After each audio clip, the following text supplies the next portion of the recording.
Good morning and welcome to the Public Service Commission of South Carolina. We are here today in a hearing in docket number 2023-115-E. It is Wednesday, June 14th, 2023 at 10:03 a.m. Let's take a roll call of commissioners to begin. With us virtually, we have Commissioner Irvin and Vice Chair Powers. Present in the hearing room, we have Commissioner Justin Williams, Commissioner Thomas, Commissioner Carol Lee Williams, Commissioner Caston, and Chair Belser. Let me recognize our staff counsel, Mr. Stark, to read the docket. Thank you, Madam Chair.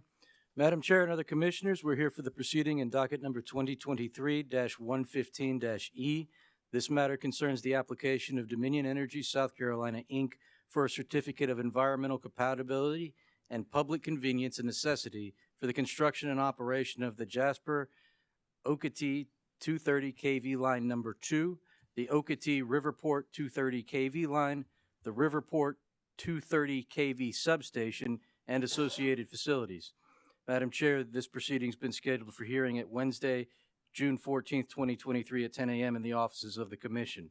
Madam Chair, I believe this proceeding is ready to be heard. Thank you, Mr. Stark. Let's take appearances from the parties. Who's here for Dominion Energy South Carolina Incorporated? Good morning, Chair Belser, members of the Commission. My name is Matt Gissendanner. I'm Corporate Counsel for Dominion Energy South Carolina. With me today is Chad Burgess, who is also Corporate Counsel for Dominion Energy. Together we represent the company, and it's our pleasure to appear before you this morning. Thank you, Mr. Gissendanner. We have some statutory parties, and I'm not sure that they're here, so is there anyone from the South Carolina Department of Parks, Recreation, and Tourism? No response. South Carolina Department of Health and Environmental Control. No response. South Carolina Department of Natural Resources.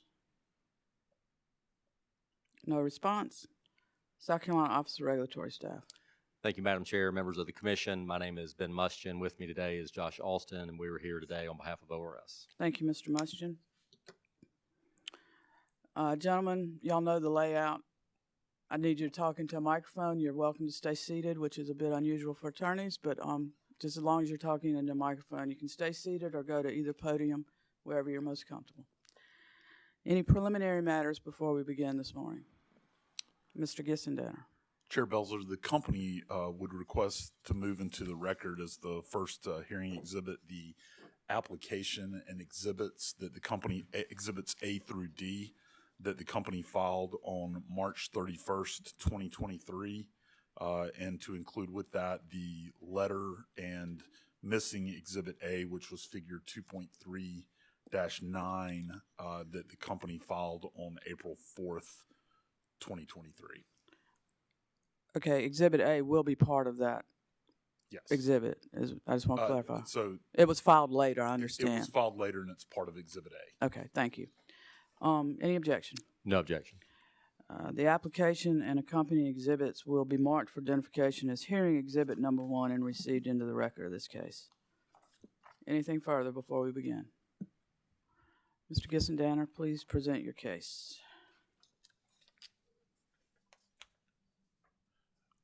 Madam Chair, the company requested to present its witnesses as a panel. I don't know that we formally received permission from the Commission. That's fine. We'll proceed. All right, Dominion Energy calls Scott Parker and Nathan Bass to the witness table. Gentlemen, I'm going to ask that you pause for a second while the court reporter swears you each in. Thank you. If you would raise your right hands, please. Do you solemnly affirm the testimony you're about to give will be the truth, the whole truth, and nothing but the truth? Yes, I do. Thank you. Mr. Parker, please state your name for the record. R. Scott Parker. And by whom are you employed and in what capacity? Dominion Energy South Carolina is manager of electric transmission planning. And have you prepared or caused to be prepared under your supervision direct testimony of 12 pages that was previously filed with the Commission on this docket? I did. And do you have any change? Mr. Gissendanner, I hate to interrupt, but Mr. Parker, I understand you want to look at him, but I need you to talk into that microphone. Okay, sorry about that. Thank you. Do you have any changes or additions to your pre-filed testimony? No, I do not. So if I ask you the same questions here today, would your answers be the same? They would. Chair Belzer, at this time, I'll move into the record the pre-filed direct testimony of Scott Parker as if given orally from the stand. Mr. Parker's direct testimony will be admitted into the record as if given orally from the stand. Mr. Parker, have you prepared or caused to be prepared under your supervision one exhibit labeled as exhibit number RSP-1 that was previously filed with the commission as an attachment to your pre-filed direct testimony in this docket? That's correct. Do you have any changes or additions to your exhibit? No, I do not. Chair Belzer, I would also move into the record as the next hearing exhibit, the exhibit attached to Mr. Parker's testimony and labeled as exhibit number RSP-1. Mr. Parker's exhibit attached to his pre-filed testimony labeled RSP-1 will be marked for identification as hearing exhibit number 2 and received into the evidence of this case. Thank you, Chair Belzer. Mr. Parker, have you prepared a summary of your direct testimony? I have. Would you please share that with us at this time? Okay. Good morning, Chair Belzer and members of the commission. In my testimony, I discussed the need and necessity for the construction of the Jasper-Okatie 230 kV line number 2, the Okatie-Riverport 230 kV line, the Riverport 230 kV substation, and the associated facilities in Jasper County, South Carolina, for which Dominion Energy South Carolina is seeking a certificate of environmental compatibility and public convenience and necessity in this docket. The Jasper-Okatie 230 kV line number 2 would run approximately 6.6 miles east from DESC's existing Jasper substation on the Jasper Generating Station property to the Okatie 230 kV substation in Jasper County, South Carolina. The Okatie-Riverport 230 kV line would run approximately 12.4 miles in a southerly direction from the Okatie 230 kV substation to the proposed Riverport 230 kV substation, which is to be constructed in Hardyville, South Carolina, near U.S. Highway 17 on an approximately 5-acre tract that DESC is acquiring within an existing 486-acre tract of land. As we have done in the past, DESC identified the need for these lines using the transmission planning standards established by the North American Electric Reliability Corporation, as supplemented by DESC's own long-range planning criteria. DESC transmission planning studies indicate that the continued residential, commercial, and industrial development in Jasper County, including multiple large customer load requests in southern Jasper County near the location of the planned Riverport 230 kV substation, will exceed the electrical load service capabilities of the distribution and transmission system in the area unless upgrades are made. To address these reliability issues and ensure that DESC remains in compliance with North American Electric Reliability Corporation transmission planning standards and the company's own long-range planning criteria, DESC proposes to add the Jasper-Okatie 230 kV line number 2, the Okatie-Riverport 230 kV line, the Riverport 230 kV substation, and the associated facilities in Jasper County, South Carolina. The addition of these facilities will provide the additional electrical capability needed to serve the existing and future load demands reliably. The proposed lines, substation, and associated facilities presented here, which are scheduled to be completed by May 31st, 2025, serve the interests of system economy and reliability and represent the most cost-effective and acceptable means for the continued transmission of safe, reliable electric power to the company's customers. The public convenience and necessity requires construction of these lines, the substation, and associated facilities as proposed. As such, DESC respectfully asks that the Commission issue a certificate of environmental compatibility and public convenience and necessity for the construction and operation of the Jasper-Okatie 230 kV line number 2, the Okatie-Riverport 230 kV line, the Riverport 230 kV substation, and the associated facilities. This concludes my summary. Thank you, Mr. Parker.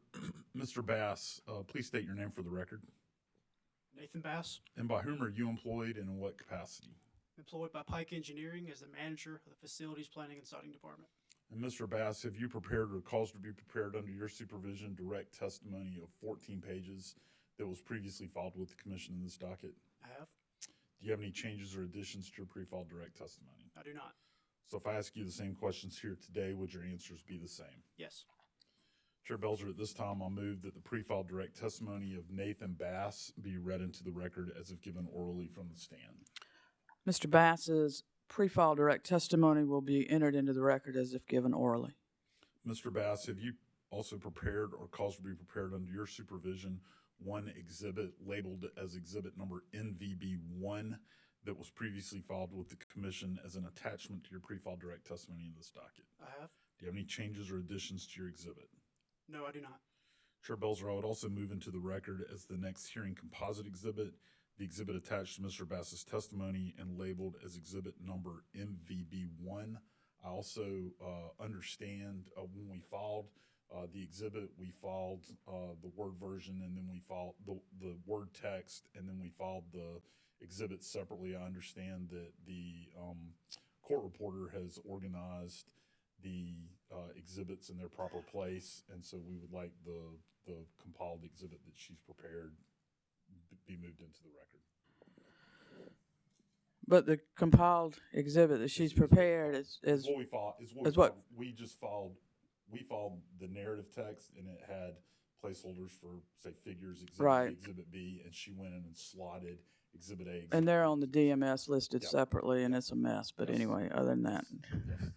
what she's got's a clean version. Is that right? Okay.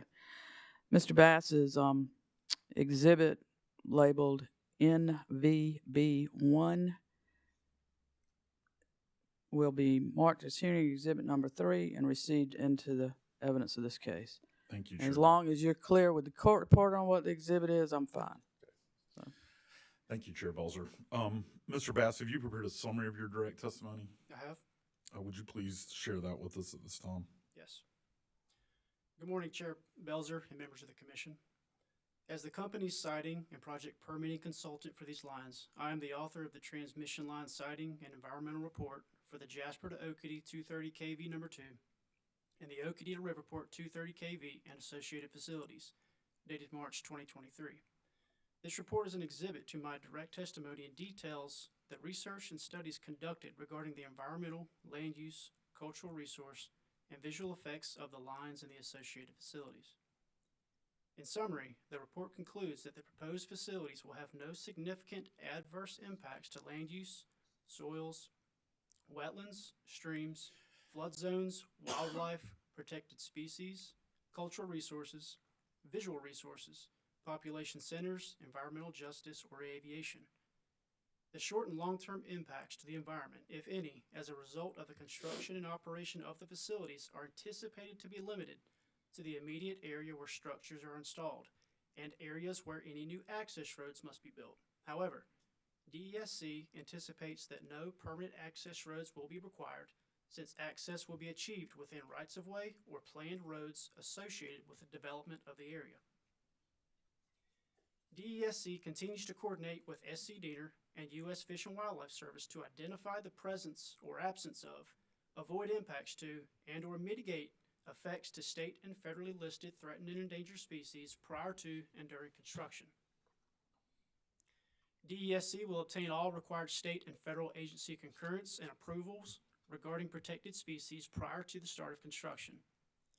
Because of the measures DESC takes to protect wetlands, stream buffer zones, streams, and open waters during transmission line construction, the construction and operation of the lines will not have any significant short or long-term impacts to wetlands or streams. With regard to visual impacts, the lines will have very low overall visual effects for several reasons. Significant portions of the Okatie-Riverport 230 kV line will traverse undeveloped areas where existing trees on each side of the proposed right-of-way will provide significant screening, or cross areas where the encroaching adjacent development has retained a vegetative buffer along the portion of existing transmission line corridor that will be utilized. Approximately 3.1 miles of the Okatie-Riverport 230 kV line will be built within an existing cleared DESC right-of-way, where it will parallel existing DESC and Santee Cooper transmission lines. And approximately 1.3 miles of this line will be built within an expanded DESC right-of-way. Most of the Jasper-Okatie 230 kV line number 2 will run parallel and adjacent to an existing right-of-way containing multiple DESC and Santee Cooper transmission lines. Regarding cultural resources, DESC engaged Brockington and Associates Incorporated to conduct background research to identify all previously recorded archaeological and historic resources in the study area, a windshield reconnaissance survey to identify any previously unrecorded individual architectural, multi-property, and or district architectural resources, and a Phase 1 archaeological investigation in August 2022 and January 2023.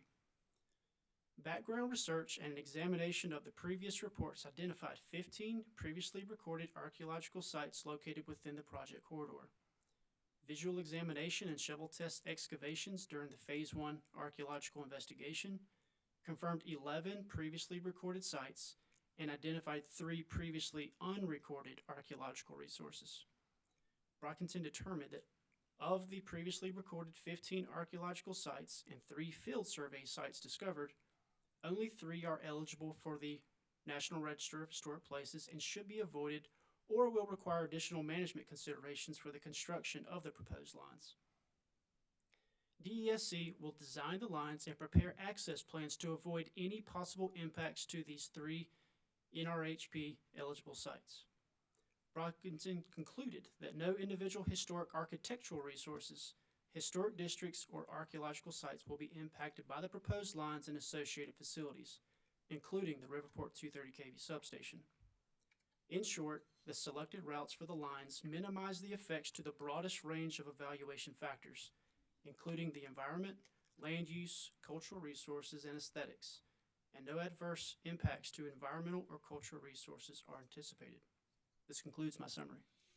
Thank you, Mr. Bass. Chair Belzer, Mr. Parker, and Mr. Bass are available for cross-examination by ORS and questioning by the commission. Thank you, Mr. Gissendaner. Mr. Mustin? No questions. Commissioners, questions for these witnesses? Madam Chair, Commissioner Thomas? thank you. Good morning, gentlemen. Good to have you here. I have just a few questions. So, looks like you evaluated 49 different routes, and this is the one that you came up with as the most appropriate way to go. So, I mean, obviously, from all of the filings, a lot of work has gone into this. Let me ask a question. You mentioned the NERC standards, and how does that relate, I guess, specifically to this project? And also, how does that tie in being right on the state line? And so I assume that right across the river, there's a different utility, and the NERC standards, I guess, relate to, you know, how does all of that work together? Can you tell me a little bit about that? I'll be glad to answer that. You're exactly right. That area is just not far at all from the Savannah River, and you know where we have we tie with utilities in Georgia and Santee Cooper in that area. So that is a very congested area, and that's where, of course, Jasper Generating Station is as well, and it's a near just shy of 1,000 megawatt power plant. So, so the way the NERC standards tie into that, so whenever we are evaluating, every year we update the forecasted loads at all our substations. But as new development occurs anywhere in the state, and in this case, the Riverport area, the distribution folks will come to us and say, we're going to need a new substation here to serve additional load. We're maxed out. Usually it's because they're maxed out at the other places that they have. So what we then take it from there and determine where they're wanting to add a substation, put that into our models, how we think we can serve it. And those were, as you saw in my testimony, 3 different ways really that were viable to try to serve this new substation from the transmission system. But the way it works is that for the NERC standards, so we'll add this load, we'll add these various facilities that we propose, and then we'll run power flow simulations, and those include contingencies. NERC requires that you plan for the loss of various transmission lines or other facilities and be able to withstand those losses and still serve all the load that you have reliably, so that you don't overload any of the remaining lines, that your voltages stay within the criteria specified. So that factored into it here, factors into all our planning, but here it's particularly congested area and fast growing load throughout that Beaufort Jasper County area. So that's where it basically factors in. We had to find a way to serve this growing area, but also not overload the already highly loaded lines and facilities that we have in that Jasper-Okatie area. Did that answer your question? I think that helps. Thank you. All right. And so this also refers to the proposed Riverport substation. And so what is the status of that proposed substation? Well, the status is it's planned. We we are seeking obviously this certificate. Some easements and right of way has been secured, which we can talk about or agree to. But the substation itself has not. We have not begun construction of that or anything. We need to get still get the property agreement to secure the property for that substation. So that's in the very, very early stages as far as the substation itself. Okay. So as a non-engineer, can you help me understand how the planning process works when you're looking at proposed substations and new transmission lines? Which comes first and how's that coordinated? Just kind of an overview of the planning process that helps you get to what steps you take and when. Okay, so typically for something like this, where we have growing load and need a new substation, distribution planning part of the company would come to us and say, we see the need due to this Riverport development. We see the need to add a new, what they would call a distribution substation, and then to serve distribution feeders in that area. But to provide the necessary power to that distribution substation needs to come from the transmission system. So when they indicate where they need that new substation, we look at the transmission system and determine, okay, what options do we have for building the needed transmission to provide the power to that substation? Where is it located? What transmission facilities are in the area? And in this case, so in this particular case, we said, okay, we have Okatie substation that's currently 115 kV. You may recall previous like facilities request that we made to bring 230 kV to the Okatie substation that was recently approved. So in looking at this request or need to build the Riverport substation, we said, well, given that this is down on the coast and there's what we would refer to is a radial feed from Okatie or Hardyville to Riverport, meaning that there's only really one way to get to it, and that's from the ocean's on the one side, so you can only come at it from one direction. So we looked at 3 different ways to do that. One was to build a line from the current 115 kV substation at Hardyville, build a line from there to Riverport. we looked at, well, the other option would be to build a 230 kV line from Okatie to Riverport once we have the Okatie 230 in place. Or what ultimately we had to do was we looked at that, and that caused problems. And then we looked at, well, we need to further strengthen this area. So we said, well, what about if we build a 230 kV line from Jasper to Okatie and then down to Riverport? And so those really were the only three viable options that we saw to serve both this load and manage the congestion that we have in that Jasper-Okatie area already.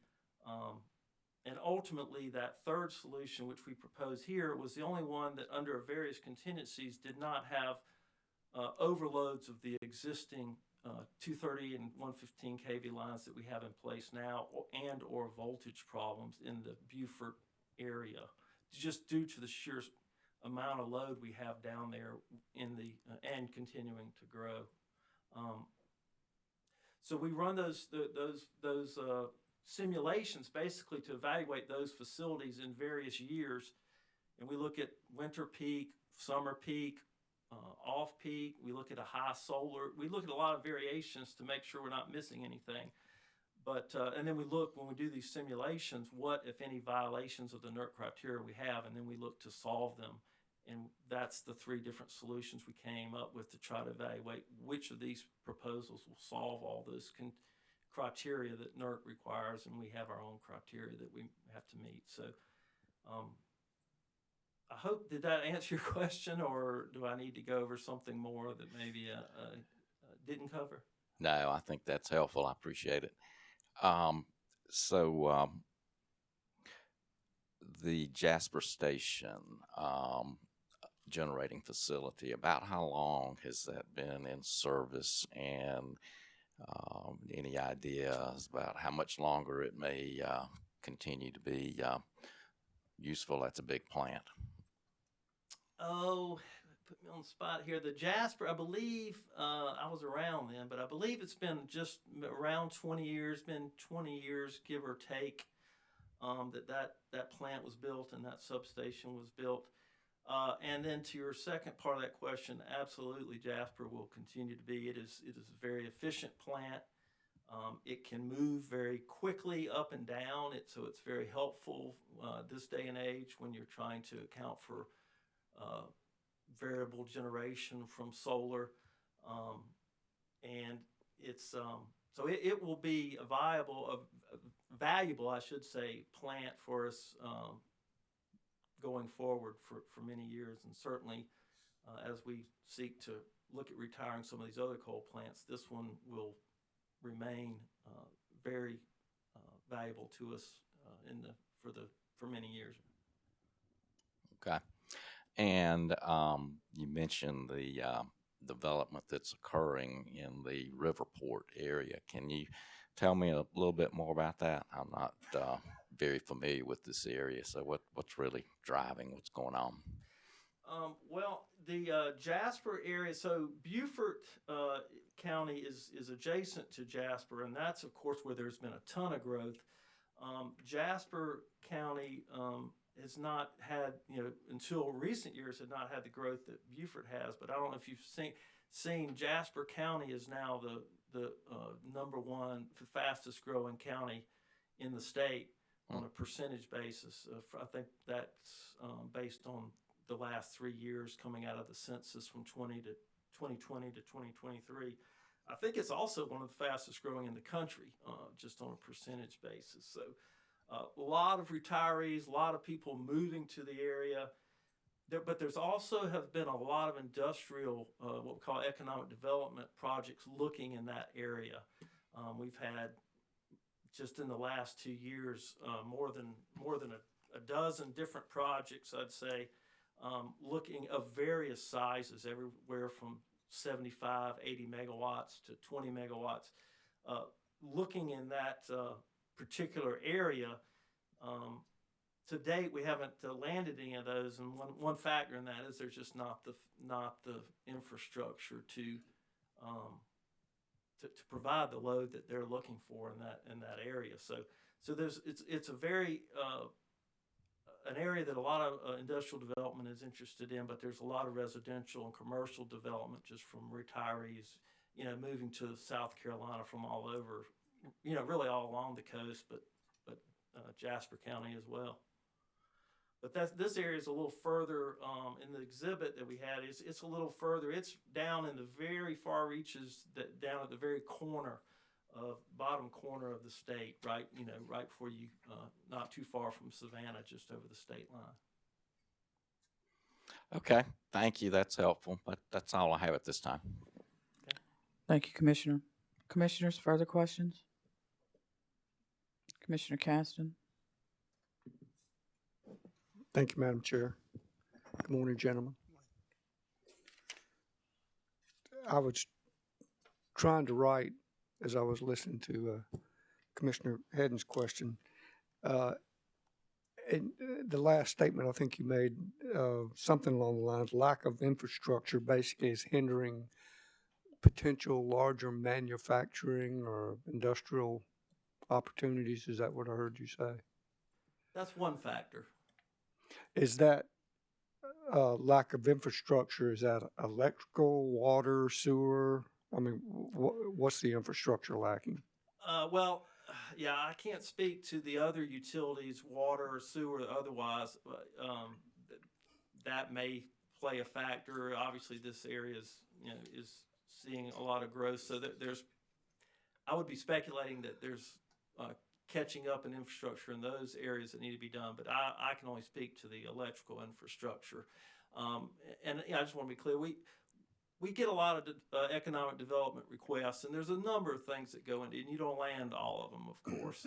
They are looking all over, but we do know in all the requests that we get, they want to know, they tell us the size of their proposed facility, and they want to know whether we can, how quickly we could accommodate that load, and if, what the cost, what the, scope of the projects that would be needed to accommodate those projects. So that, we find that factors into it, certainly how many years it would take before they could, whether the timeline we would need will match the timeline they have to site the project and come up to speed on whatever it is they're seeking to do. So, yeah, I strictly can only speak to the electrical infrastructure down there. It just needs to catch up. It's just really starting to develop. That area, like I say, is a little bit behind Beaufort, but it's catching up fast. Thank you. And honestly, you've answered most of my questions in responses to Commissioner Thomas, but one of the things, because I'd had a question on the high contingency loading too, it's like, well, I think I know what that means, but do I really know what that means? And in your response, I think what I heard is I think it involved assumptions of lines dropping out or something like that. Is that all that contingency loading is, or do you assume that there's going to be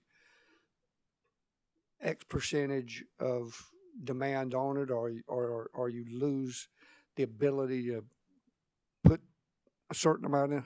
What does that mean? Okay, yeah, it's a good question. So when we refer to contingencies, so NERC in the planning reliability standards, they tell you what the kind of events that you need to be looking at and the performance that you have to have. But when we refer to contingencies, that typically means the loss of a given transmission line. Okay. It could mean the loss of a generation plant. It could mean the loss of a big transformer, or really any of the, I should say, a capacitor. A big capacitor for voltage support. Could be any of those things. What I call it a transmission element. So you look at what happens. So in this instance, we have, without the second Jasper to Okatie line that we propose to build, there are two lines going from Jasper Substation to Okatie. So you have to look at the loss of one of those.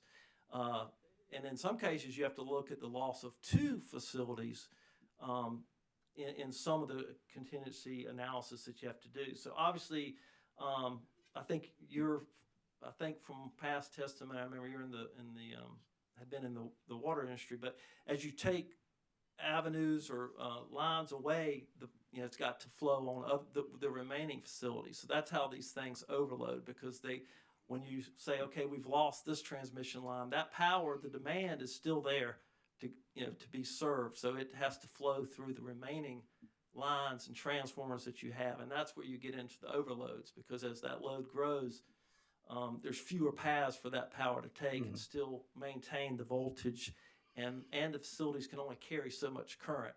So as that current goes up, you have to stay within the facility ratings of those lines, because the more current they carry, they start to sag, and then you get into safety issues or life of the asset. So that's what contingencies are.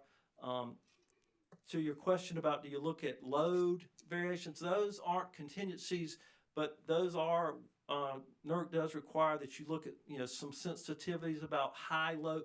For instance, a high winter, if you get normal weather in a winter, you may have this many megawatts you need to serve, but in an extreme or a very cold snap, sort of an abnormal winter, that demand is going to be this high. They require that you look at some of those sensitivities to see sort of your vulnerabilities. Now, they give you some leeway as to whether for those extremes you have to fix them all with facilities, or you can have what they call corrective action plans, where you can make adjustments if there are any.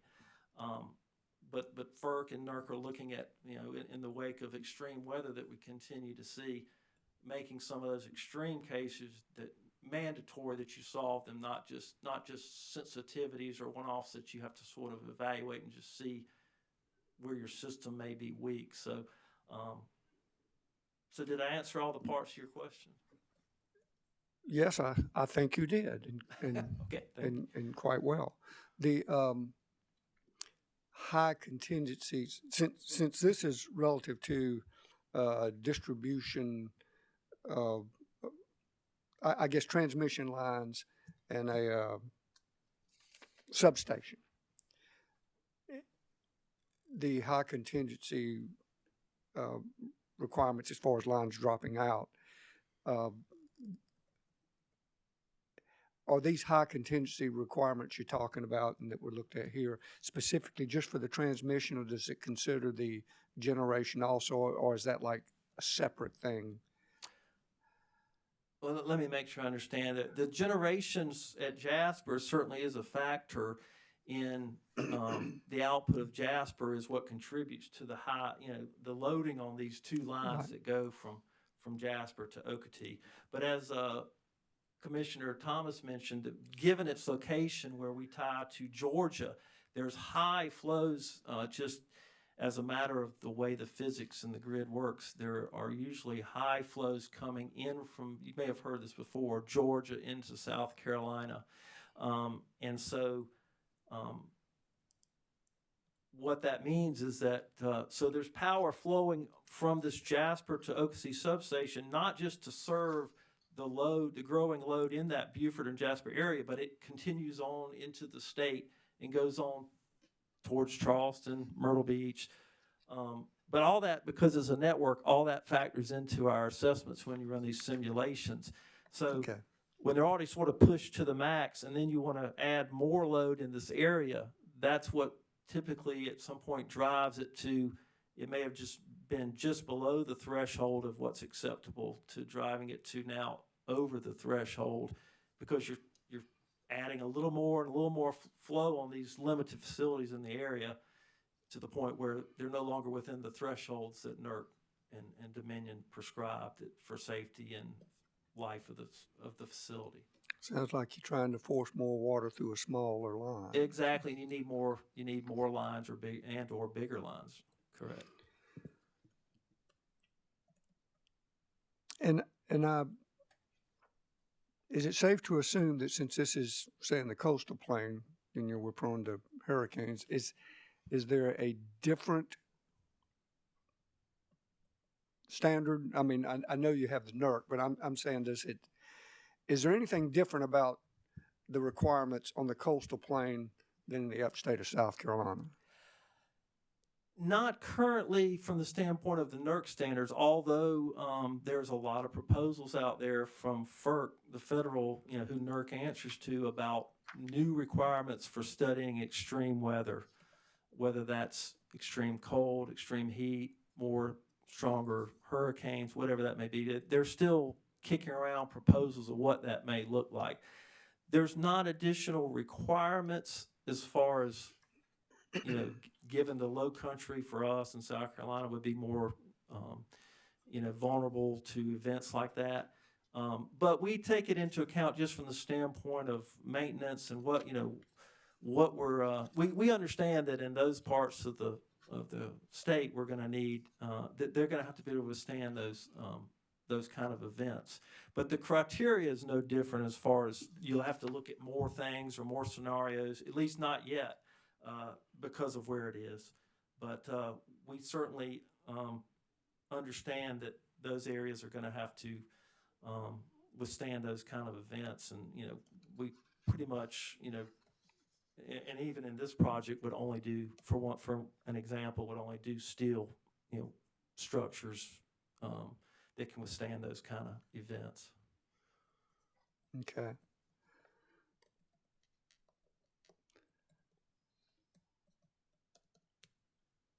I guess as I think about it, and knowing that, as you say, you have an interconnected system, whether it's water lines, power lines, or whatever, and you Correct. got stuff flowing back and forth in a certain amount. I was wondering if in these kind of things, like with transmission substations and such, if you look at alternatives, like solar storage and all, but I could see where that. Well, I'll let you answer that question. I'm sorry. Well, can you repeat actually what is the it the question kind of thing in something like this where you're looking at, okay, we're going to need more transmission lines because we're going to need to move more electricity. Correct. Or Right. have the capacity to do that.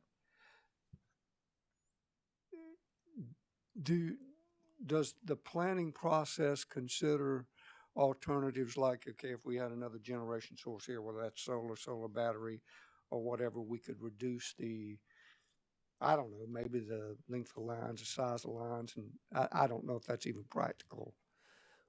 We will generally consider basically what all our options are. We do have solar facilities in the area, not in this area, but further into South Carolina, up going further north from Okatie Substation. There's 2 or 3 fairly large, but not down in the very remote ends of where we're talking about Riverport.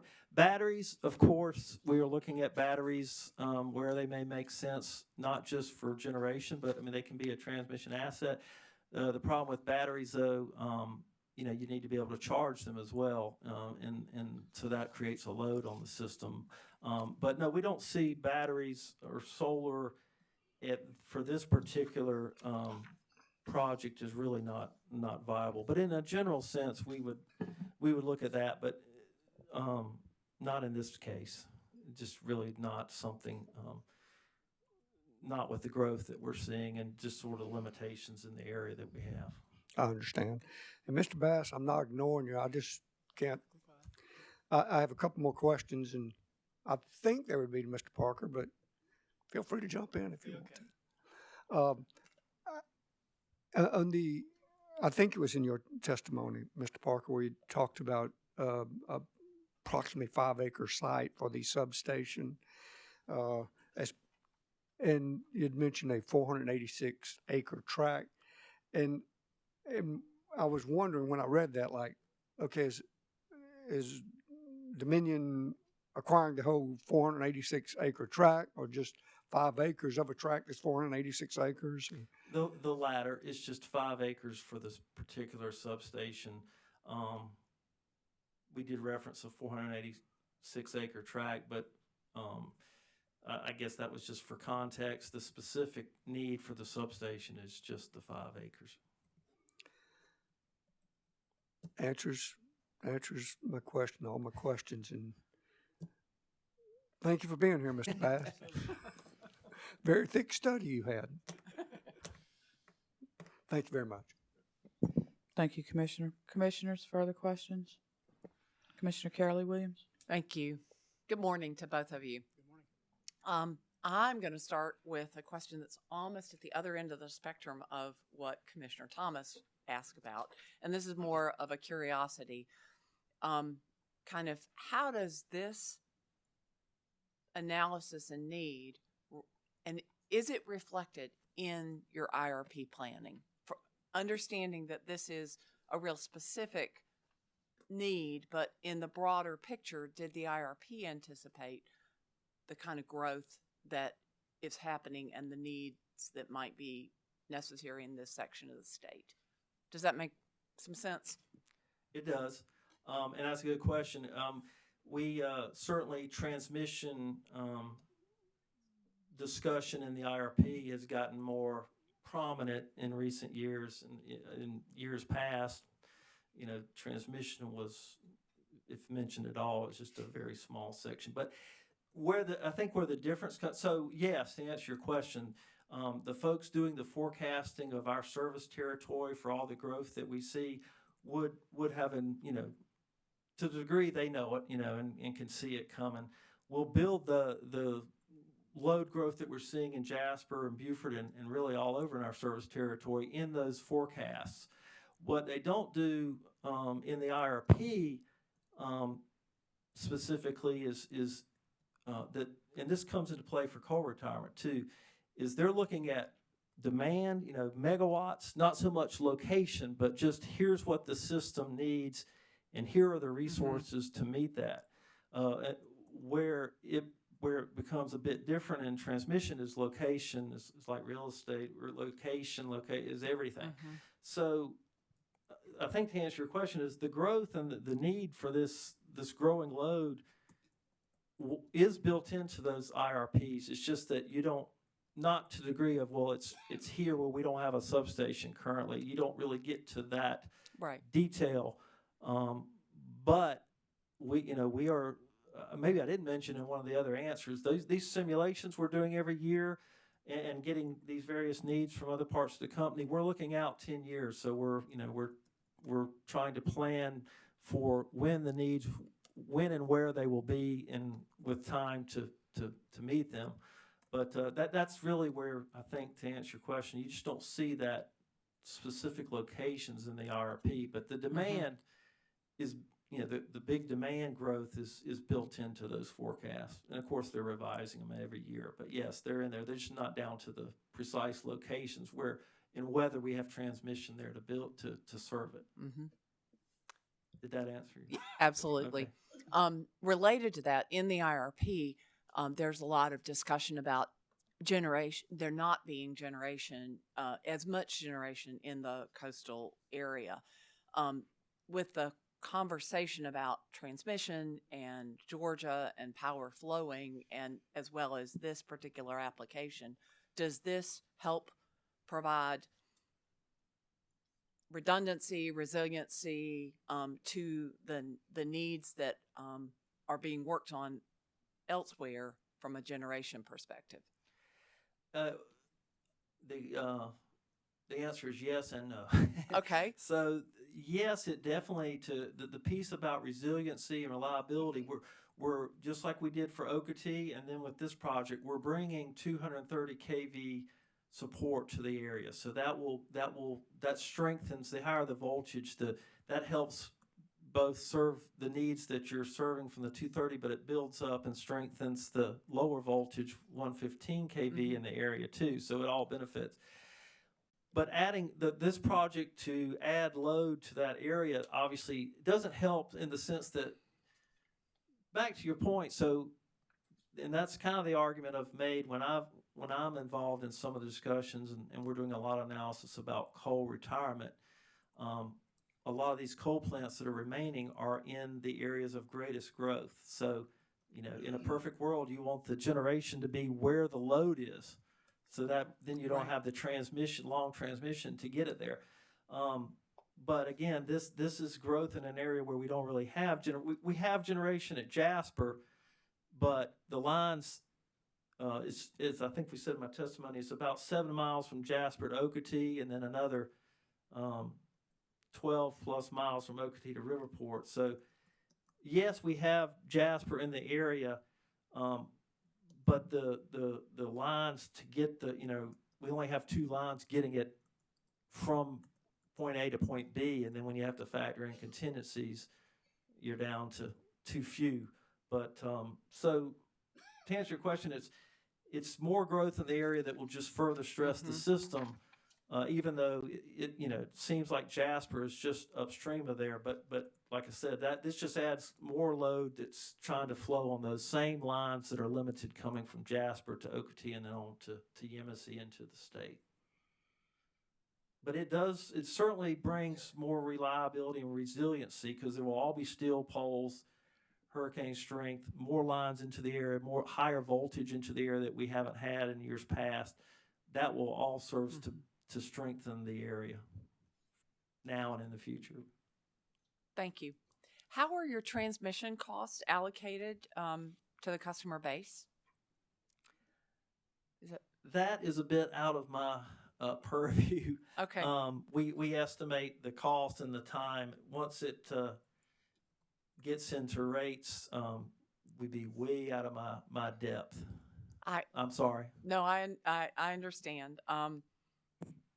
So this is maybe shifting into both of your domains. Are there any landowner or community citizens that are requesting additional information related to this project? I know Nathan's been chomping at the bit. I'll let you take that. Of course. We continue to negotiate with property owners to gain the needed right-of-way for the project. I'm sure many of them have specific questions and things they need answered. Specifically, I'm not aware of what those are, but our real estate agents are working directly with them to get everything answered so that we can acquire the right-of-way. While you're in the flow of this, and I particularly enjoyed reading the thick document that was submitted because it goes back to some of my past with architectural history and archaeological history. The information that went to first the community leaders, what did they see? And then while you're talking, you can also tell me what residents saw. What Sure. kind? So they basically saw that everybody was given the same opportunity to participate in the line sighting study. So that starts off with letters to various government officials and community leaders, notifying them of the project and that they were going to be housing a community workshop, an event. Shortly thereafter, property owners within the study area got that same notice. So we provided notice to the officials first and then down to the property owners, and they all converged at the community open house or workshop for a discussion on the project. So, Did that include maps? Was there a graphic presentation of what was happening? Okay. Yep. So the initial letter that went out included a map showing the study area, information regarding the project need and what is trying to be accomplished.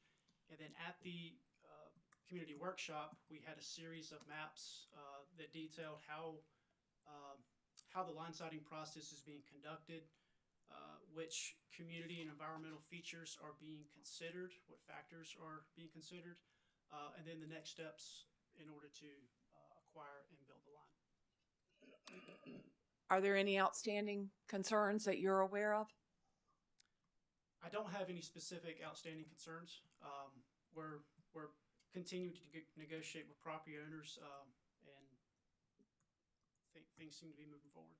And when you talk about negotiate with property owners, that's in relationship to acquiring easements or land. Yes. Okay. And in your report, I guess probably my primary question is we were waiting on some resolution with DNR. Do we have that resolution, and what was that about? We do not have a resolution yet, but we are continuing to coordinate with DNR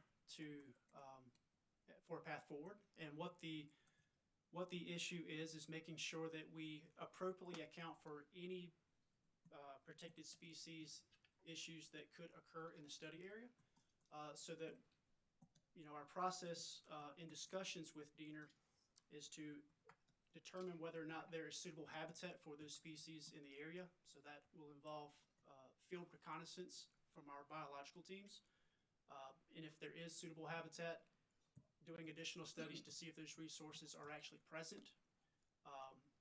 And then even if they are, moving forward to determine how we construct the project and sequence it to minimize impacts. Specifically for many of the species that are of concern, they're in wetland and low-lying areas, and their reproductive cycles are a specific time of year. So if we can formulate a plan to identify the habitat, confirm the presence or absence of, and then develop a construction sequence that minimizes impacts to their environment during those reproductive cycles, that's the goal that we're leaning towards. Early on in that answer, you talked about that could be discovered. Is this a plan for how you inform your contractors, how they would move forward should that be discovered, or is it more pre-planning, understanding more exactly than what you've given us so far, what's actually there? All of the above. Okay. So the first thing that we need to do is identify what resources we need to be aware of and protect.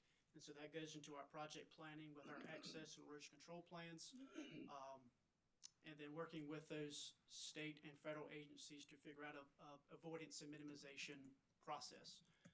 After we obtain the permits needed for the project, then that information will be included in our plans and then relayed onto the construction crews so they know what is present in the area, what to avoid, and how to build the project and when. And what to do if they encounter. Yes, ma'am. Why do you think you don't have that at this point, or is that standard? It's really standard. There's a lot that goes into the pre-planning for the project to get to this point. And then after we do the pre-planning, there's a lot of field reconnaissance that goes in coordination with the agencies in order to apply and secure necessary permits to construct the line. So it's pretty standard. You may not be able to answer this, but do you know why a representative from that organization isn't participating in this hearing? Is that at all meaningful to you or to us, that they have the opportunity to participate, but they've chosen not to? Well, I think that speaks to the communication that we've had thus far, the coordination. We've got a good relationship with DNR in order to develop those plans, and we're going to continue that relationship. So I think that's probably why. And they also have the ability to review any of our application for permits as well. So even if they aren't present today, they still get to have a say in whether or not we get our permits to construct the line. And so really if I'm understanding you right, the fact that there's not an agreement is not in the pathway of our decision. That's something that's a separate requirement. I can see that, yes. Yep. So typical with any project. I don't want you to see what I'm saying. I want you to tell me, is that true? That is true. So irregardless of the decision made today, we still have to seek their input and guidance and approvals prior to moving forward. I think that's it. There was talk about a vegetation management plan, and is that a part of what you're working on with DNR? It is. Okay. And how will that plan be monitored and validated? Is that also under DNR's purview? So initially, we're going to develop a plan to determine when the trees can be cleared, when mats in wet areas can be placed. And then after we get those approvals, there'll be a construction manager on site and inspector to ensure that that work is being done appropriately. Do you all make sure that those mats are removed? Absolutely. It's a pet peeve. I can tell you where one is located in Charleston that it did its job, and it wasn't an energy-related circumstance, but it's not doing anything for the environment sitting there right now. What about wetlands mitigation and banking? Is that a part of this? Would you need to? Are you going to need to destroy wetlands as part of this? So no wetlands are going to be destroyed. The beauty about transmission lines is that we can develop them, and the hydrological functions of the wetlands are maintained. While we are currently working with the Army Corps of Engineers to develop the project and plan appropriately, no mitigation is planned at this time or anticipated. This is just a curiosity question as well.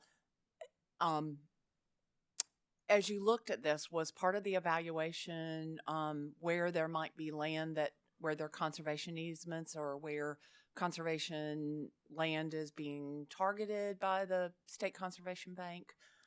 Absolutely. So during our siting studies, we identify conservation easements that are present in the area. One significant one was identified, the Moraine Plantation, which is 2,700 acres, I believe, or thereabouts. And so during our routing analyses, that was considered in the development of the alternate routes. Thank you very much. I appreciate both of your answers. No further questions. Thank you, Commissioner. Commissioners, further questions? I just want to walk through a couple. Oh, excuse me, go ahead. Who was that? This is Commissioner Powers. Commissioner Powers, please go ahead. Thank you very much. I didn't mean to interrupt. And I don't know which one of you would be the one to answer this, but I think that when you talk about Jasper being the fastest growing county, and I'm trying to just make a picture in my mind. Doesn't Jasper include the Sun City developments, the Margaritaville developments, and several of those that are kind of away from Bluffton or away from the Hilton Head area? I'm aware of those developments, but I'm not specifically sure if they will be served by this substation or line. But these big developments, is that the basis of this rapid growth, or is there something else that's coming through there that I don't know about? No, no, I think, I think Sun City, I know, Hilton Head specifically is served by Santee Cooper, but I think I may have mentioned earlier, and there's been some stories in the news, a lot of it is residential, retiree and other influx into the low country in general, but certainly Beaufort, and now they're seeing it in Jasper County. That's primarily driving it, the residential influx of people, and then the associated commercial development to support that growth. But as I said, there's prospective economic development, i.e. Industrial interest in the area too, but nothing that has been announced or is in the works as far as, they're always looking at possibilities, and we get a lot of inquiries that we look at, but nothing that's imminent. But we know from the interest that if we bring the facilities there for future growth, it's probably only a matter of time before you'll see the large industry. I can probably follow up with that. Based on our siting studies, we've identified actually a couple large industrial developments that are in their planning phases down towards the Riverport substation. There's also a number of planned communities and residential developments that are also in that vicinity as well. So growth is occurring pretty quickly, and those plans are being filed. Thank you very much. I'll get my map out and figure out what I'm doing. Thank you. Commissioners, further questions? Gentlemen, I have been looking at Mr. Parker's exhibit attached to his testimony, And then, Mr. Bass, the figure 1.2-2 in your exhibit. And I'm just trying, and I know this has been covered in testimony some, but I just want to know, or clarify if we could, new right-of-way that's being acquired. And so if we could start at the Jasper substation, that little star, Okay. and go along that line. So just to confirm, figure 1.2-2. Yes, on page 5 of your exhibit to the, and let me ask you about your exhibit, okay? There was all of your report filed with the application, and then there was an update, and that was dated in March, I believe, and then there was an update in May, is that correct? Yes. And that was just a one section? It was just to add cultural resources information. Okay, just want to clarify that. But if we could look at your exhibits and start at the Jasper substation, kind of walk me through where new right-of-way is being needed. And I don't know if it's going to be Mr. Bass or Mr. Parker, but y'all can do it jointly if you like. You're going to point to him, okay? I'll be happy to. Good answer. So starting at the Jasper substation at the top corner of the map, 100 feet of new right-of-way will be attained from that point and it all the way to Okatie substation. That's all going to be new. It will. But there are existing lines there. It's just widening the right-of-way? That's Is correct. that correct? Or the proposal is to widen the right-of-way? Okay. That's correct. From the Okatie substation down to where it says Hardyville Tap, that'll be a new line constructed with an existing right-of-way. Okay. So that's no new additional right-of-way needed. And tell me about the width of these right-of-ways. I saw a reference somewhere that it was like or maybe the map is showing 400-foot width, but the right-of-way is actually 100 to 150. Is that right? It varies. So the Jasper to Okatie section of line, I believe there's currently 255 feet of right-of-way there now, and that consists of both Santee Cooper and Dominion right-of-way that abut each other. So we'll be adding an additional 100 to that. Okay. And then I believe the Okatie to Hardyville Tap section, that rebuild section, is a little narrower. Okay. So we're down to the Hardyville Tap, and from there. So it'll head west to about where it crosses I-95, and that's going to be widening an existing right-of-way. So it's adding a section of new of easements there. And can you tell me on your exhibit there, we've got some green shading and then it goes into gray. What's the green denoting? Is that the new 115 line? So the green is denoting an expanded Okay. of an existing right-of-way. All right. And then the gray, what does that mean? The new? The gray is basically new sections of line. And so from that terminal point of the green section to where it says Church Road, that's new right-of-way. And then from Church Road all the way south to the Riverport substation is also new right-of-way within those large industrial developments. Okay. There's also talk in the application and testimony of Mr. Parker, I think, about yours too. There's also a 115 line that's going in, and that's not subject to certification here, but I'm just curious, where is that on this map? So the 115 kV line will be attached to the 230 kV structures between Okatie substation and Hardyville Tap. So it'll be a double circuit line. Where the 230 line deviates, that 115 kV line will continue in the existing right-of-way to Hardyville substation. Okay.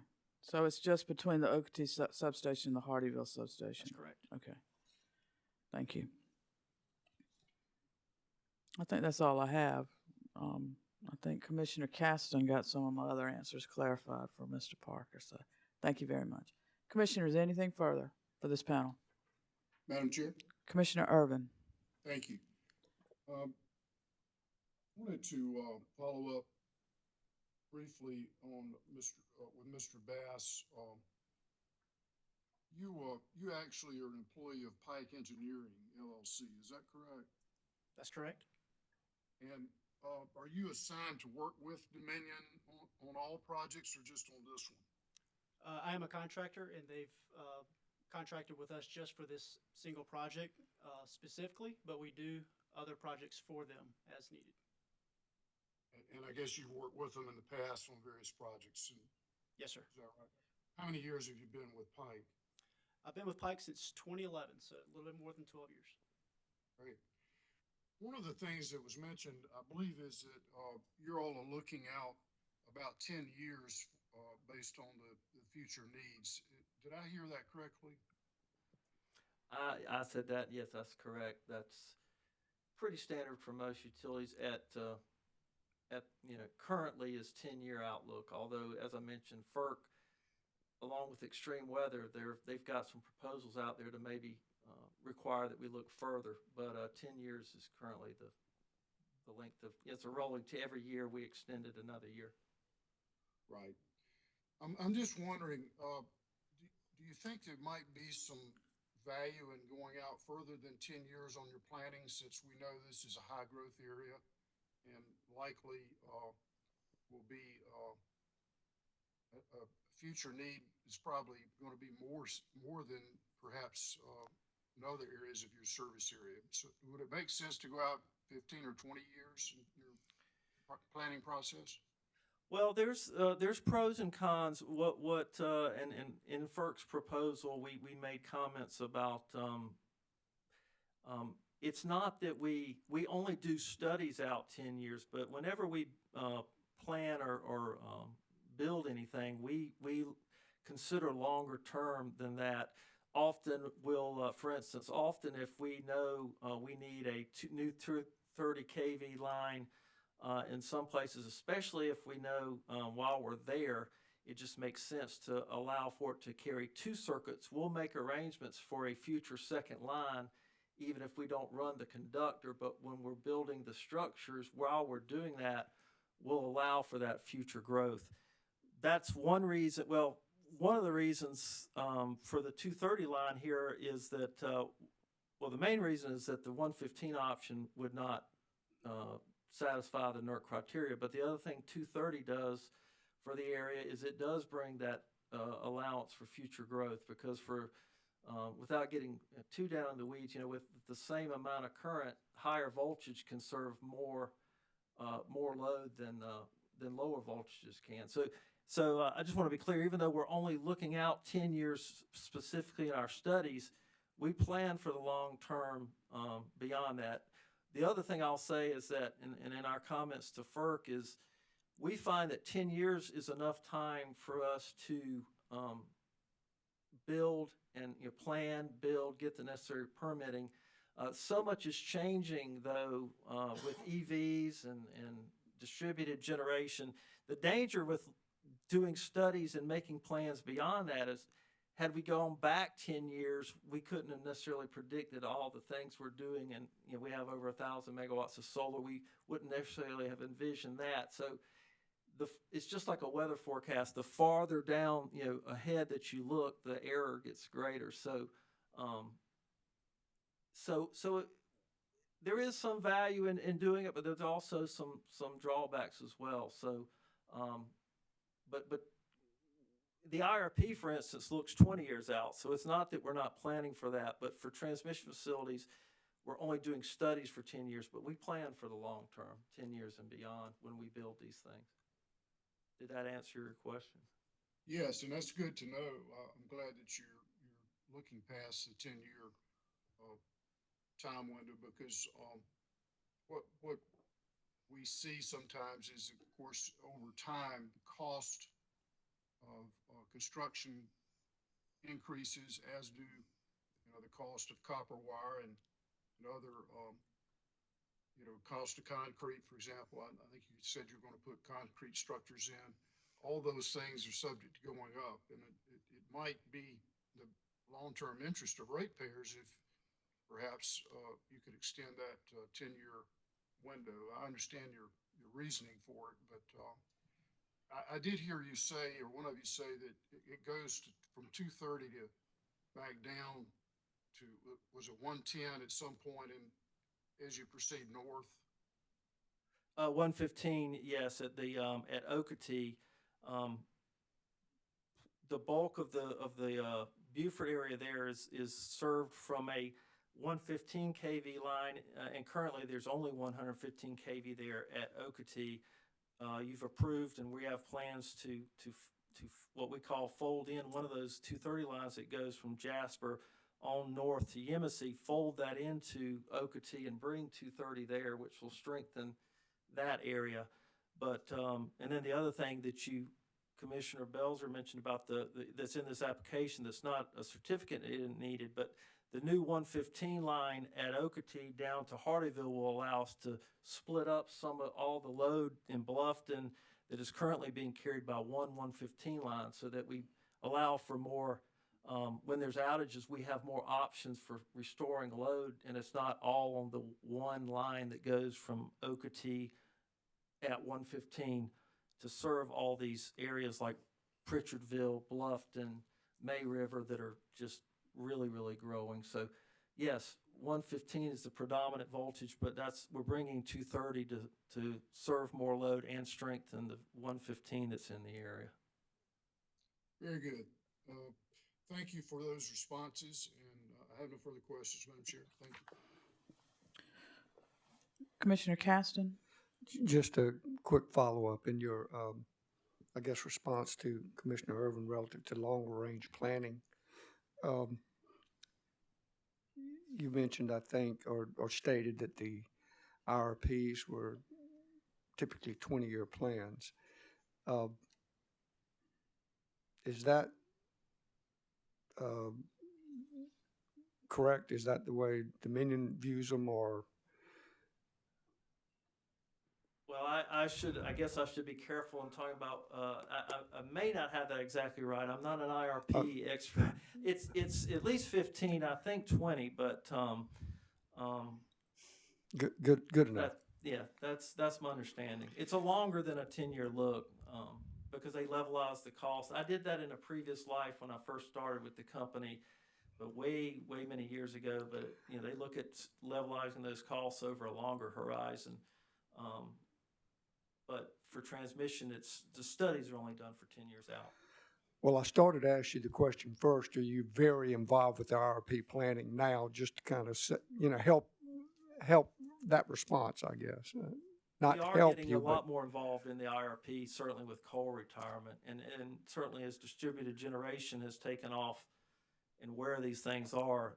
The last, I would say, really 5-6 years, we're more and more involved with the IRP as to, because again, they can look at costs of various types of plants, but where we can site them then brings transmission into play.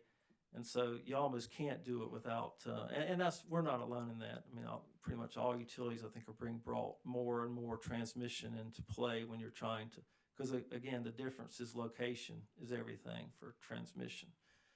Whereas just balancing generation and load is not a locational thing, other than just it's in your service territory. You need to have the resources to meet the load, but the location is not factored in on their side. That's where transmission comes in. Thank you. And it wasn't a trick question. I was just wanting to. Okay. Well, I did want to caveat that it's dangerous. I shouldn't speak to something I'm not, but that I appreciate the question. All right. Thank you very much.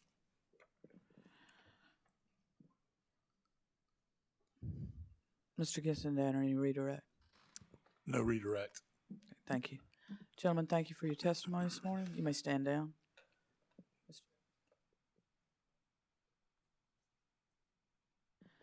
Before we begin with ORS's witness, we will take a 10-minute break. Let's return at, a little more than 10 minutes. 11:35, please. Thank you. We're on recess.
Good morning and welcome back to the Public Service Commission. We are continuing in the hearing in docket number 2023-115-E. Let's take a roll call of commissioners. Present in the hearing room, we have Commissioner Justin Williams, Commissioner Thomas, Commissioner Carol Lee Williams, Commissioner Caston, and Chair Belser. And with us virtually, we have Commissioner Irvin and Vice Chair Powers. Is the company rested? Yes, the company has nothing further. Thank you, Mr. Gissendaner. Mr. Mustian, Thank you, Madam Chair. ORS calls Mr. Brandon Bickley. thank you. Court reporter will swear the witness, please.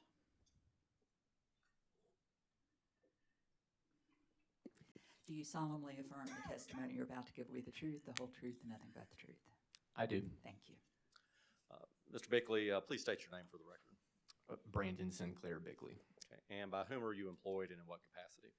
I'm employed by the South Carolina Office of Regulatory Staff as a regulatory manager in the Energy Operations Division.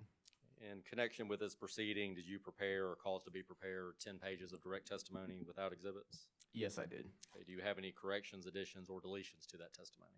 No, I do not. If I were to ask you those same questions today, would your answers be the same? Yes, they would. Madam Chair, I would ask that Mr. Bickley's direct testimony be entered into the record of this proceeding as if given orally from the stand. Mr. Bickley's pre-filed direct testimony will be entered into the record as if given orally from the stand. Mr. Bickley, can you please briefly describe the facilities at issue in this proceeding? Yes. In this proceeding, DESC applied for a certificate of environmental compatibility and public convenience and necessity to construct and operate 2 sections of 230 kV transmission lines in Jasper County, along with the substation facility in Hardyville and associated facilities. And what is your understanding of the need for those facilities? I understand that the facilities are needed to serve projected residential, commercial, and industrial load in Jasper County and to comply with NERC standards. And what information did ORS review in connection with this proceeding? ORS reviewed the application and documentation provided by the company, including citing and environmental reports and other relevant information. Did ORS consider the environmental impact of the proposed facilities? Yes, ORS reviewed the company's environmental study, which indicates the facilities will not have a significant impact on the environment and that cultural, land use, and scenic resources will be minimized. ORS contacted DHEC and PRT, which did not indicate concerns with the application. ORS also contacted DNR, and DNR did identify certain concerns regarding the protected species list.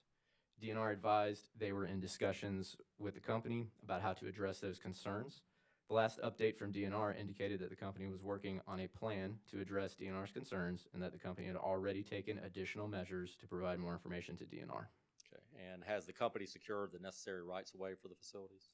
Not at this time, but the company is working with the affected property owners to secure the necessary rights of way and to purchase property for the substation site. And does ORS believe that the public convenience and necessity will be served by the proposed facilities? Assuming DNR's concerns are addressed by the company, ORS's review concluded that the proposed facilities would result in minimal impact to the environment, will serve the interest of system economy and reliability, and will support the company in providing reliable electric service to its customers. Okay. Thank you, Mr. Bickley. Please answer any questions the parties or the commission may have. Thank you, Mr. Mustian. Mr. Gissendaner? No questions. Thank you. Commissioners, questions for this witness? Commissioner Justin Williams? Good morning, Mr. Bickley. Mr. Bass testified to the negotiations with the property owners, and you briefly mentioned them in your summary. Is there any concern that the property owners are confused or frustrated or upset with this process in any way? And if so, what is ORS doing to address their concerns? Yes, Commissioner. So first off, during discovery, several of the questions we do ask concern what are any complaints, issues, concerns, or any questions that the public or any other landowner or party or interested party would have. So we do ask those questions, and we look at communications to those individuals or those parties or those entities, and we review what the issues are and how the company is addressing them. We also look at how the company notices the public, how they notice the counties, how they notice the municipalities, all the affected parties that should be noticed. During our review, we identified that the company did have several meet and greets or organized workshops. I believe Mr. Bass or the company witness used. They had 2 community workshops where they discussed, and in our discussions with the company, they said approximately 1,500 people, subject to check, attended those workshops where they answered questions, talked directly to affected landowners, talked directly to personnel. They also sent letters that we identified in our review and we reviewed to various property owners, folks that would be impacted. So ORS does conduct an extensive review on the communications that the company provides, and then we look at those communications as well as any issues that property owners or anyone else addresses.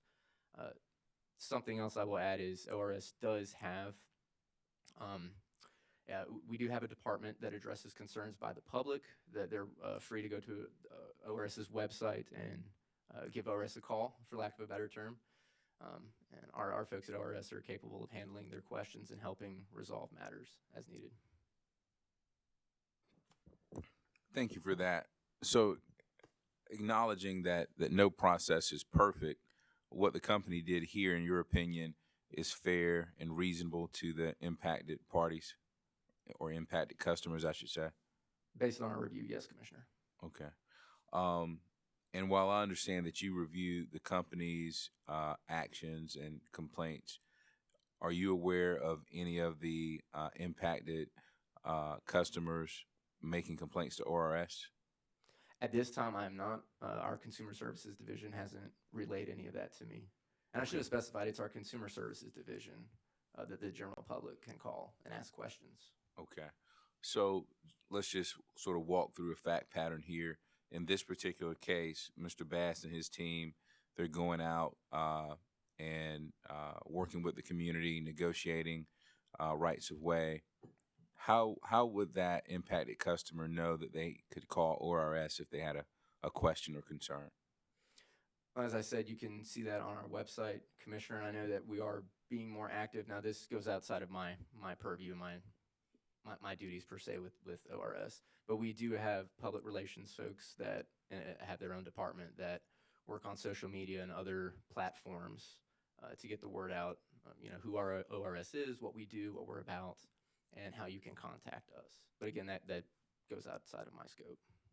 I understand, and I'm not trying to put you on the spot here. There just have been situations, not in this case, but situations that have come before us where some customers, for whatever reason, have the experience where they feel as if they're not getting a fair shake from the company, and their analysis or their efforts just stop there.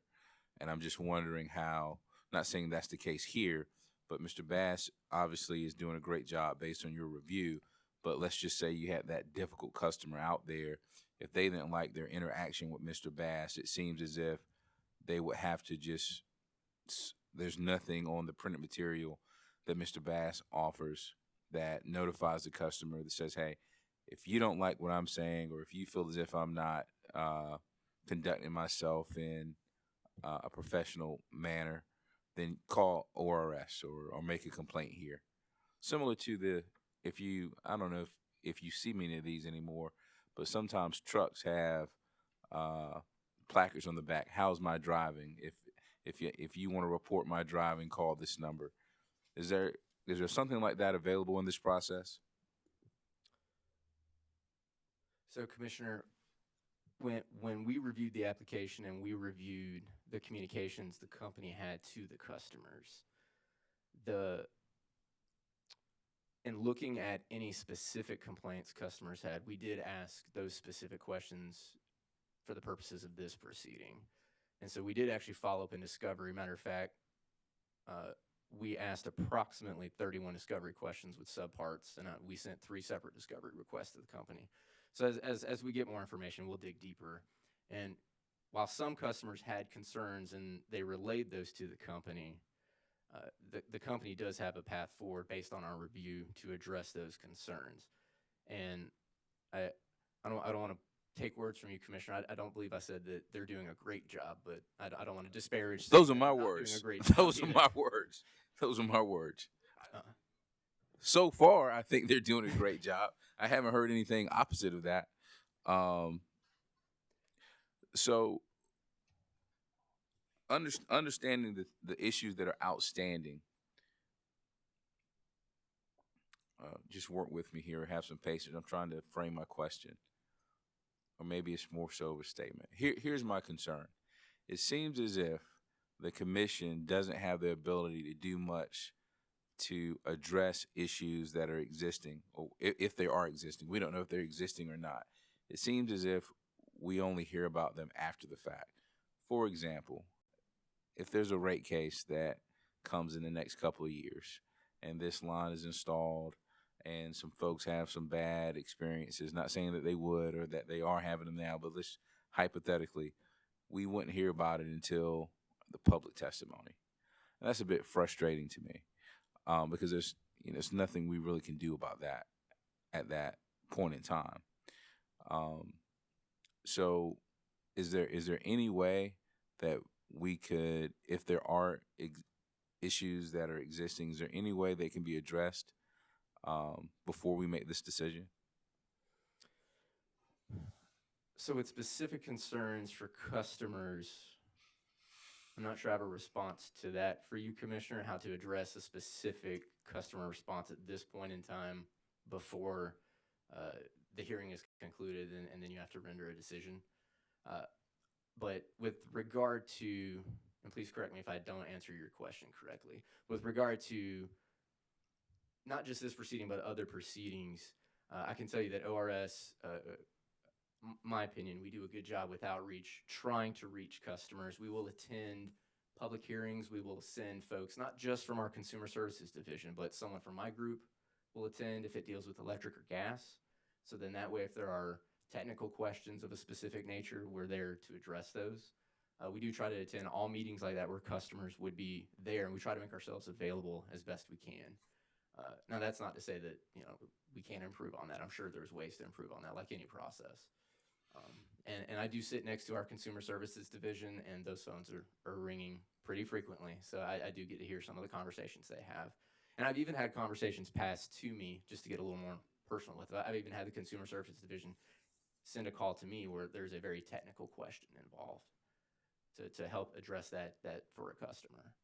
Right. But again, and just to reiterate another point I said earlier, we do have public relations folks that work at ORS that are looking at and working, and we are active on various social media platforms, which seems to be a good way to reach folks, and other ways as well. Right. Well, let me say this as well. You all, ORS does a great job as well. I think everyone is doing a great job of making their best effort.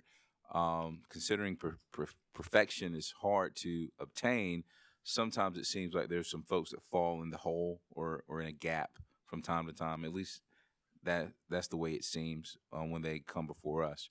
So what I'm hearing from you and what I'm hearing from Mr. Bass is that the commission can make a decision on this matter, and there's still going to be some outstanding issues that still need to be worked through, even if say we decide to approve this request. Is that fair? Commissioner, I would say that at the time that you approve the request, there could be outstanding issues. But the company has made strong statements and affirmations that they would and will address customer needs.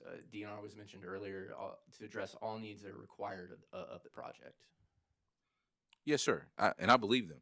I'm just I want acknowledgement from you that we make this decision, whatever the decision is. There's still things outside of our purview, if you will, that need to be addressed that have nothing to do with our approval or denial of this application. Oh, of course there are. This is a certificate for public need and necessity.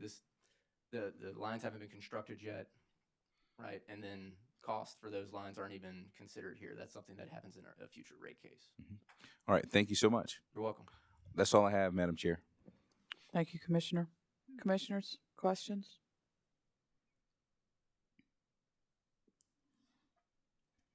Good morning, Mr. Bickley. Morning. I want to thank ORS for reaching out to the statutory parties. Absolutely. And getting some sort of response. I think that's very helpful. So thank y'all for doing that. Is there any commitment by DNR to notify ORS of whether they're concerns are being adequately addressed as things move forward? So I wouldn't say an official, they are required to report to us, but we stay in communication with DNR just so Okay. that we're aware of the status of the project and aware of the status of their concerns. Okay. I would point to that approximately 10 or 12 times in the last 2 months we've contacted DNR or had communications with them. So we will maintain contact again to ensure the status of the project. Okay. I noted in your testimony on page, let me see if I can find the page again. Regarding the site for the substation, there's 5 acres, I think, that they need to get, and that there was a reference to a master development agreement. Is that correct? Yes, I'm looking at page 8 at the bottom of the page. Is that a residential development? The master development agreement, do you recall? I don't believe so, but that's subject to check. I don't recall that being a residential development. Do you recall if it was like a commercial or industrial site or maybe an industrial park or something? No, Commissioner, I do not. Okay. All right. Thank you very much. Nothing further. Commissioners, anything further from Mr. Bickley? Commissioner Carolee Williams. Thank you.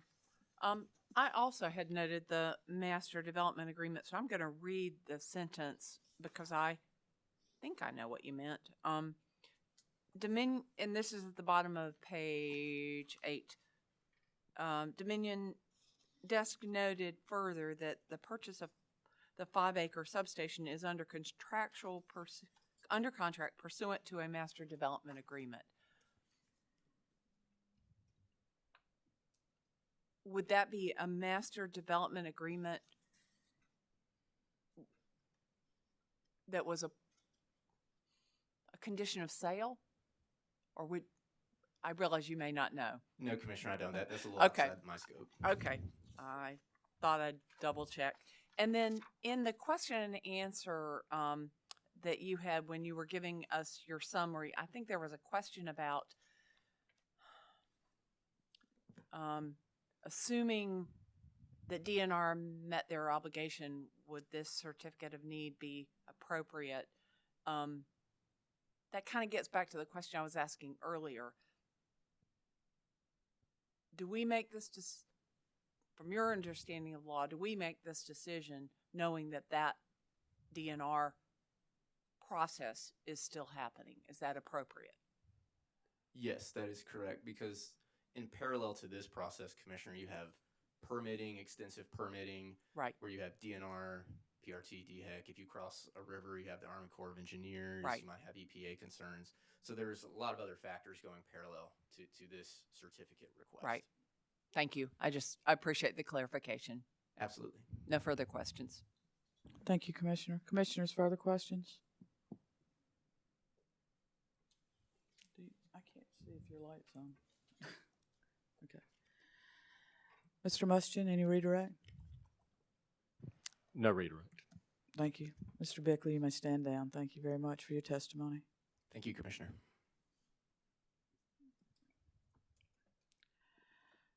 Mr. Gissendanner, I know this is a little bit unorthodox, but could we put what do you call one of your witnesses to tell us about that master agreement and just describe it a little bit for us? Yeah, we can do that. Who would that be? I'm sorry.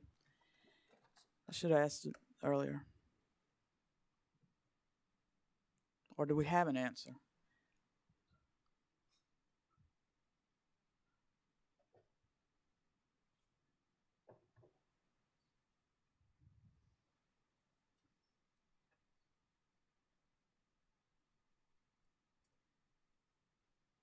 Thank you, Mr. Burgess.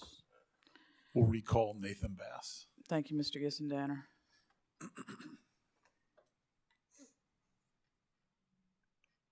Mr. Bass, you're still under oath. And since I brought it up, I'm going to start with the questions, and I don't need to get too far into this. I'm just curious about the master agreement. I didn't know if it was a residential development or whatever. If you can provide us some information on that. I'll speak about it to the capacity that I know. Understand. The area area that the Riverport substation is going to be constructed in is an industrial development. It's an Okay. industrial park. Okay. And so the master development agreement is an agreement between Dominion Energy and the developer to allow the location of those facilities on their property in order to serve their development in additional areas. Okay. Thank you very much. I appreciate that. Commissioners, any questions on this limited issue? Hearing none. Thank you very much, Mr. Gissendaner, Mr. Burgess. I appreciate you allowing me that. Is there anything further to come before the commission in this matter? Before y'all leave today, can y'all get with staff council and set up a proposed order date, if you would? Anything further before we adjourn? Thank y'all very much. Commissioner Urban. Yes, Madam Chair. Is there a, may I ask Mr. Gissendaner a question, please? Will Mr. Gissendaner yield to a question? Yes, sir. Go ahead, Thank you. Commissioner.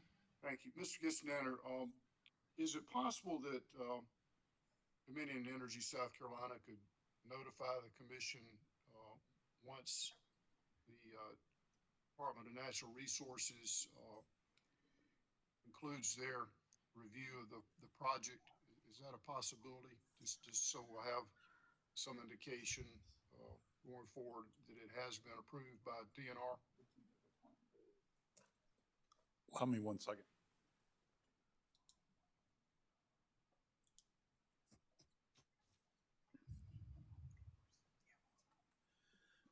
Yeah, we can, I think we can notify, we're working with DNR on a proposed path forward.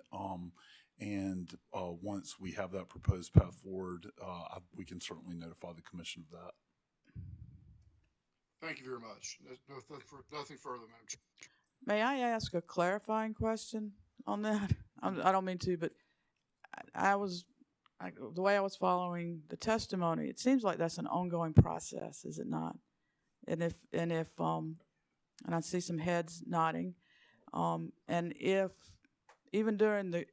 this is approved and even during construction, there's still a mechanism, is there not, that if things are identified, that then there needs to be some workaround or a path forward. Is that correct? Yes. Okay. That is correct. And these are clarification. You're not under oath. So thank you very much. And thank you, Commissioner Urban, for asking that. Is there anything further? Hearing none. Again, thank you very much for the presentations this morning, and we are adjourned. Thank you.